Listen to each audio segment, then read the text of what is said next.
அனைவருக்கும் நமஸ்காரம். இது காஞ்சி பெரியவா அவர்களுடைய ஜாதகம். இந்த மகான் வித்தியாசமான ஒரு ஒரு பிறப்பெடுத்து இந்த பூமியில் வாழ்ந்திருக்கிறார்.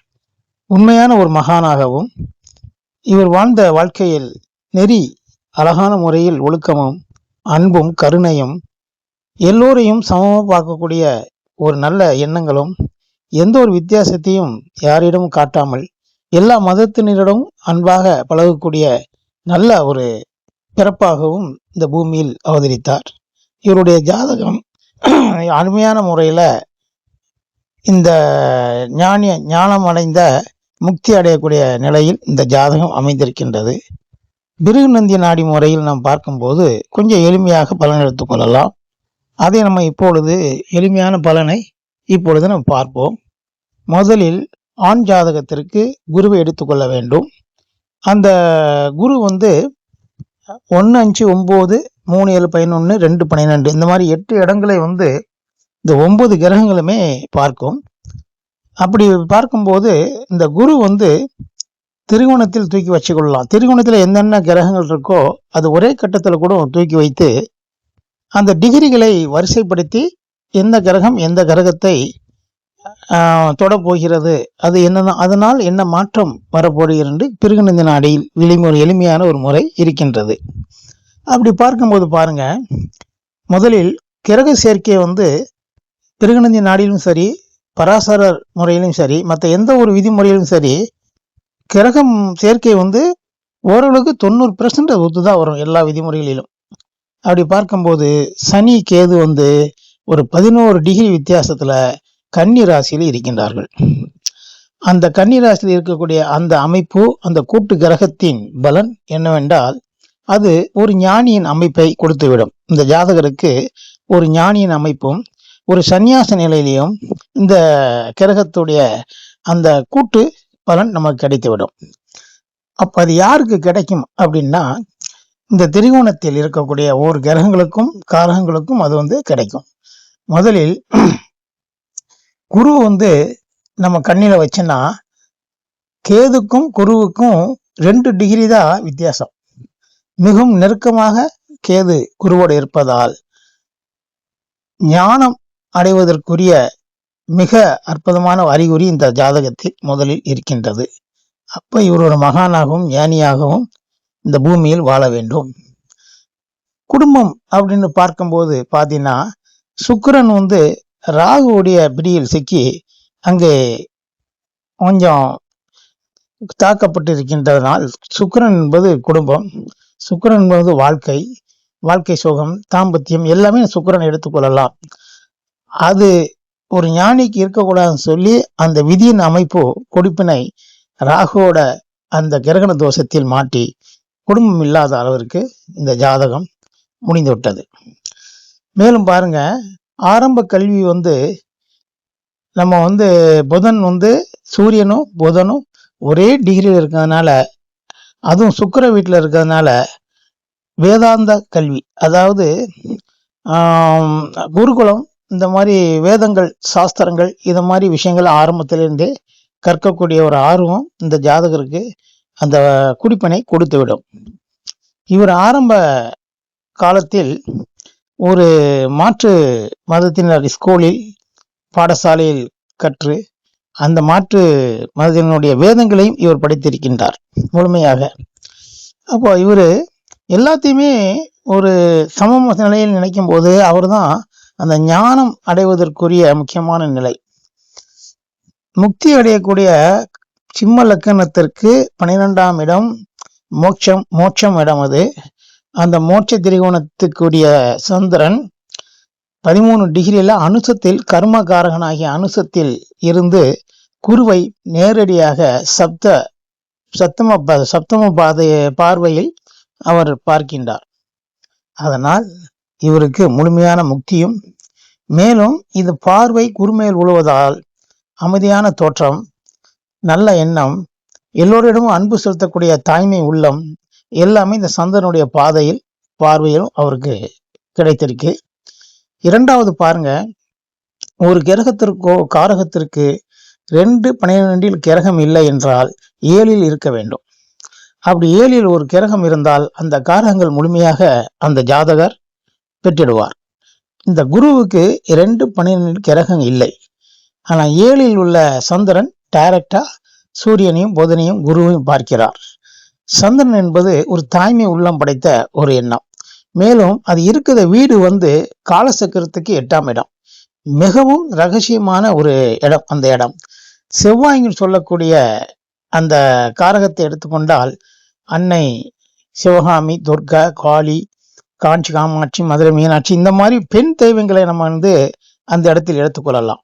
அப்ப அந்த சந்திரன் சொல்லக்கூடிய அந்த காரகம் செவ்வாய் வீட்டில இருந்து பார்ப்பதால் பரிபூர்ணமான ஒரு தெய்வம், அதாவது பெண் தெய்வத்தின் அருள், பெண் தெய்வத்தின் தீட்சையும், பெண் தெய்வத்தின் கருணையான பார்வையும் எப்போதும் இவருக்கு கிடைத்து கொண்டே இருக்கும். அதன் மூலமாக அதிநுட்பமான ஞானங்களை அடைந்திருப்பார்.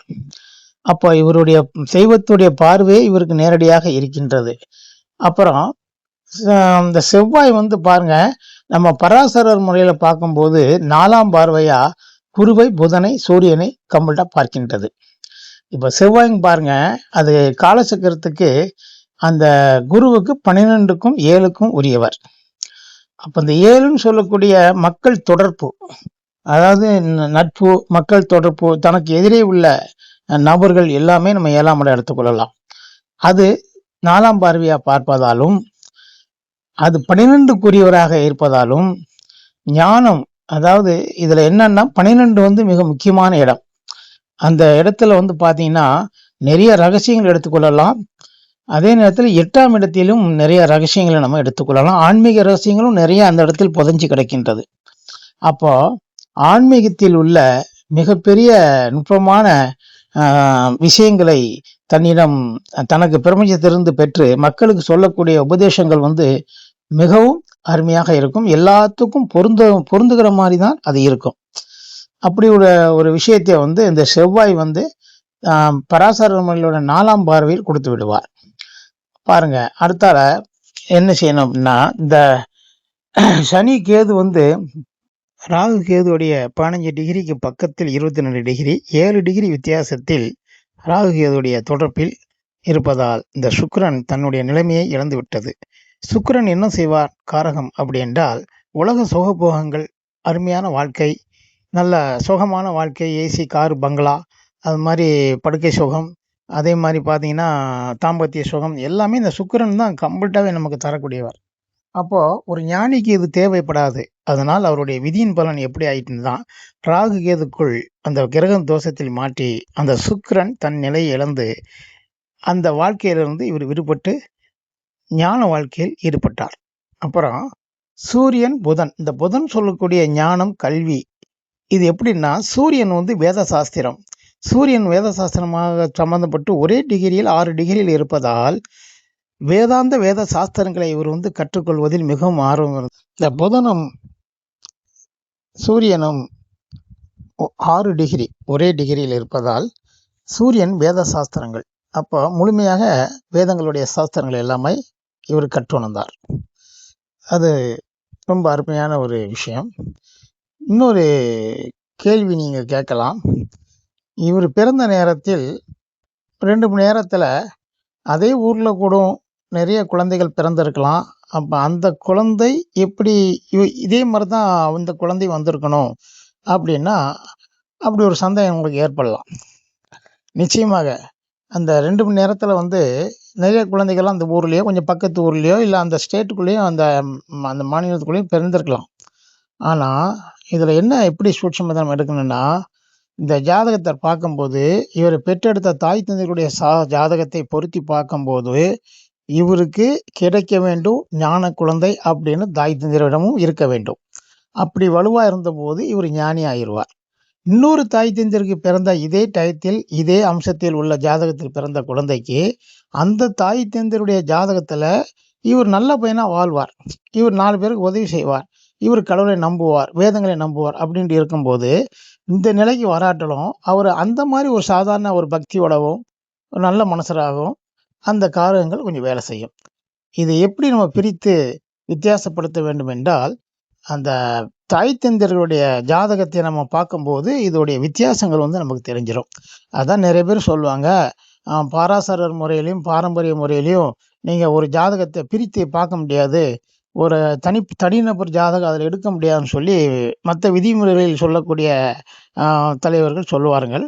ஆனால் அதுக்கு என்னன்னா, நம்மளுடைய விஷயத்தை பிரித்து பார்க்கும்போது நிச்சயமாக தாய் தந்தையர்களுடைய ஜாதகத்தை பார்க்கும்போது இந்த ஜாதகங்களை பிரித்து பார்த்து கொள்ளலாம், வித்தியாசமான பலன்கள் கிடைக்கும். இது ஏற்கனவே சொல்லப்பட்டு இருக்கின்ற பிருகுநந்தி நாடியில் உள்ள சூட்சுமங்கள். அது மட்டும் இல்லை, இரட்டை குழந்தை பிறந்தால் இதில் எப்படி நம்ம பிரித்து பார்க்க முடியும் அப்படின்னா அதுக்கு ஒரு சூட்சுமம் சொல்லியிருக்கிறார்கள். எப்படின்னா, இந்த மாதிரி முதலில் பிறந்த குழந்தைக்கு குருவாகவும், இரண்டாவது பிறந்த ஒரு ஆண் குழந்தையை செவ்வாயாகவும் லக்கணமாகவும், அந்த செவ்வாயை முதன்மையாக எடுத்துக்கொண்டு அதை ஜாதகராக எடுத்துக்கொண்டு பார்த்தால் இரு ஜாதகத்தை பிரித்து பார்த்து கொள்ளலாம். சரி, முதல்ல ஆண் குழந்தை, இரண்டாவது ஒரு பெண் குழந்தை, ட்வின்ஸ் அதாவது இரட்டை குழந்தையாக பிறந்திருக்கு என்றால் சுக்கிரனை எடுத்துக்கொள்ள வேண்டும். சரி, ரெண்டுமே பெண் குழந்தை அப்படின்னு வைத்துக்கொள்வோம், ரெண்டுமே இரட்டை குழந்தை அப்படின்டா முதல் குழந்தைக்கு சுக்கிரனையும் இரண்டாவது குழந்தைக்கு புதனையும் எடுத்து நம்ம பலன் சொன்னால் அது அற்புதமான முறையில் ரெண்டு பேர் ஜாதகத்தையும் வித்தியாசப்படுத்தி சொல்லலாம். இது ஏற்கனவே நிறையா பிருகுநந்தியில் அவர்கள் சொல்லியிருக்கிறார்கள். இப்போ நம்ம ஏன் இந்த பிருகுநந்தியை பார்த்தோம் என்றால், ரொம்ப எளிமையாக நம்ம எந்த ஒரு ஜாதகத்தை பார்த்தவுடன் இது சராசரி மனிதன் ஜாதகமா இல்லை ஒரு ஞானி மகானுடைய ஜாதகமா என்று ரொம்ப ஒரு நொடியில் நம்ம பார்த்து கொள்ளலாம். 1-5-9 தொடர்பு கொண்டால் சனி கேது ஒரு சன்னியாசி யோகம். அந்த சனி கேது சூரியனை சம்பந்தப்பட்டால் தன்னுடைய தகப்பனார் சன்னியாசி ஆயிடுவார், புதனை சம்பந்தப்பட்டால் தன்னுடைய மாமனார் சன்னியாசி ஆவார், சந்திரனை சம்பந்தப்பட்டால் தாய் ஒரு சன்னியாசியாக மாறிவிடுவார்கள். அப்போ காரகத்தை பொறுத்து இந்த சனி செவ்வாய் எங்கே தொடர்பு கொள்கிறதோ அந்த இடத்தில் அது அந்த காரகத்தை ஒரு சன்னியாசி யோகமாக மாற்றிவிடும். இதில் குரு பரிபூர்ணமாக ஒரு 4 டிகிரிக்குள்ள இவர் 4-5 டிகிரிக்குள்ள சம்மந்தப்படுவதால் அந்த குருன்னு சொல்லக்கூடிய ஜாதகரை இந்த சன்னியாசி யோகம் மாற்றிவிட்டது. இப்படி தான் இந்த ஜாதகத்தை பிருகுநந்தியில் நம்ம டிகிரி வாய்ஸாக பொருத்தி பார்த்தோம் என்றால் நிறைய விஷயங்களை அக்யூரேட்டாக சொல்லலாம். இதில் கோச்சாரத்தை நம்ம கோச்சார ஓட்டத்தை இதில் விட்டு பார்த்தா இன்னென்ன வயசில் இது நடந்திருக்கும், இந்தந்த வயசில் இவருக்கு இந்த மாதிரி தீட்சை கிடைச்சிருக்கும், இவருக்கு கடந்து வந்த பாதைகளில் இந்த மாதிரி விஷயங்கள்லாம் சந்திச்சிருப்பார்கள் அப்படின்ட்டு நம்ம அந்த பிறந்த வருடத்திலிருந்து கோச்சாரத்தை அந்த ஒவ்வொரு கட்டத்திலும் நகர்த்தி பார்க்கும்போது அந்த பலன் நடப்பதை நம்ம கண்கூடாக பார்த்து கொள்ளலாம். சரி நண்பர்களே, இதில் எதுவும் சந்தேகம் இருந்தால் கமெண்டில் சொல்லுங்கள். எனக்கு இந்த ஜாதகம் கிடைத்ததே இன்னொரு நபர்கள் சொல்லப்பட்ட விதி, அதாவது அவர் பராசரர் முறையில் பாரம்பரிய முறையில் எக்ஸ்பிளைன் பண்ணார் யூடியூப்பில், அந்த பிருகுநந்தியில் பண்ணலை.